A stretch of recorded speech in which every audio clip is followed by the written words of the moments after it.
Welcome to the second part of In Touch this week. It's Crime Beat with Officer Don and Fayette Commonwealth's Attorney Ray Larson. Ray, you've had a crazy week. Crazy. Just finished this trial. Can you talk about the trial yet, or we need to wait? Well, probably need to wait till the sentencing, but we ought to talk some about it. I think this is when we talk about the trial. The trial is this guy named Glenn Donahue was found guilty by a Fayette Circuit Court jury of manslaughter in the second degree and assault in the second degree for cutting Sergeant Sam Murdoch when they captured him, took him into custody, possession of a controlled substance, cocaine, possession of marijuana, leaving the scene of an accident, that sort of thing. So the jury made that decision, and it turned out to be a 3-week trial, and it was a very emotional trial and very tiring. I'm glad it's over. Brandy Derman, Brian Derman's widow now, said yesterday that, trials are trials, and you after it's over with, guess what? Brian's still not coming home, and she's got to begin to deal with being mom and dad for Braden, their 7-year-old. So it's interesting. One of the things that I said during the penalty phase, after they found the guy guilty of manslaughter in the second degree and assaulting Sergeant Sam Murdoch, I talked about the parole guidelines. And the parole guideline, this gets back to this violent, nonviolent stuff, crimes.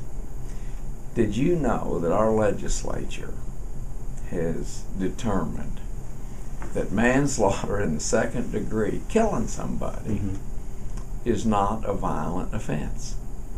I looked that up when I saw the conviction. I was like, 30 years, that's a long time. So that's what the jury recommended, if that's what he winds up with.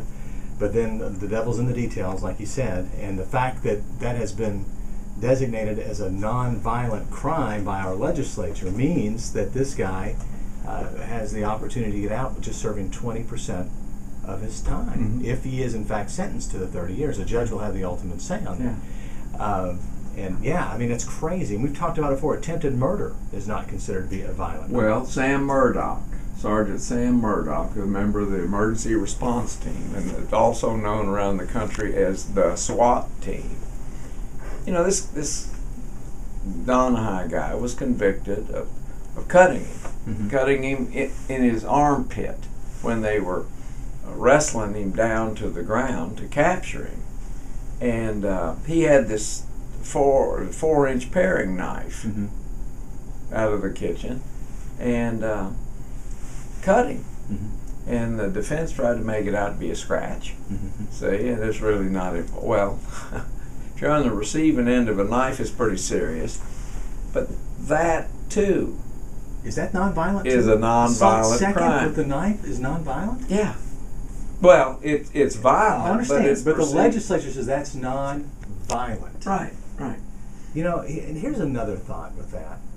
Sam Murdoch is a professional police officer. He's one of the most professional people I've ever known. He's one that goes above and beyond. He gets involved in any specialized unit he can, and he serves above and beyond his normal responsibilities. He trains constantly. I tease this guy. He was a college wrestler. Yeah, if you have any idea about the training. I tease him a lot, about I can take him whatever. Well, he would wipe me up, like Andy told Barney when he was going to take Ernest T back in the back and teach him a lesson. He said he'll kill you. Sam's a tough guy. I never say it to his face, but he is. Anyway, and what amazes me is, as a police officer, not every day, but even in my career as a police officer, I was faced with several situations where it would have been legal for me to use deadly force and justified, but you want to avoid that at all costs, except at the cost of your life or some innocent bystander.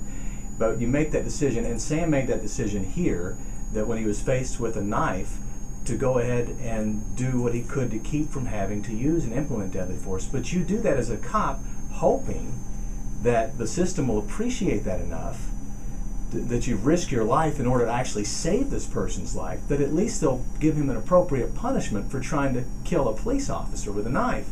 But as an officer, when you see that you make that choice and all they're going to do is considered a nonviolent crime, his assault on you when it's all said and done, that is so disheartening. And you know, our police officers will continue to always use the lesser force. They always do.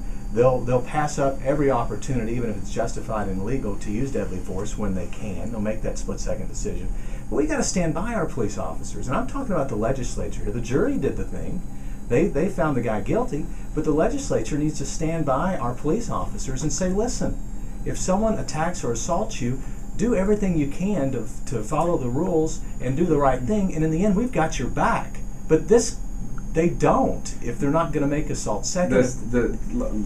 There is no such thing in Kentucky these days as truth in sentencing.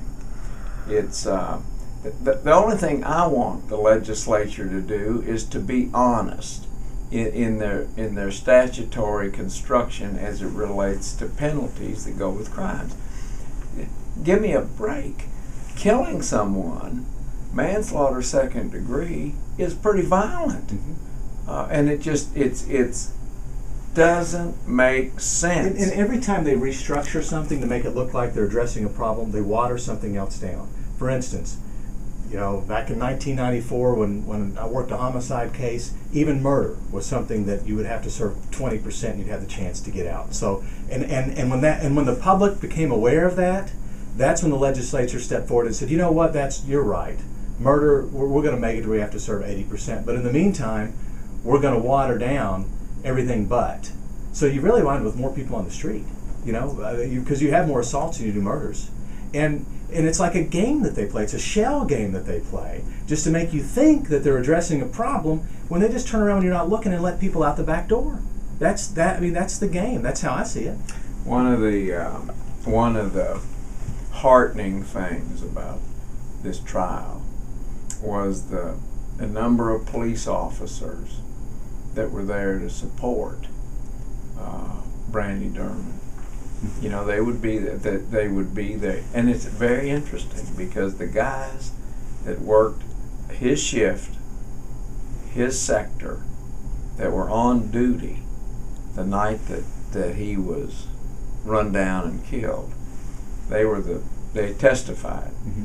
And these great, big, strong, tough police officers, I mean, just broke down and cried on the stand when they testified about what they did. There's a police officer, her name is Terry Gover, first one at the scene.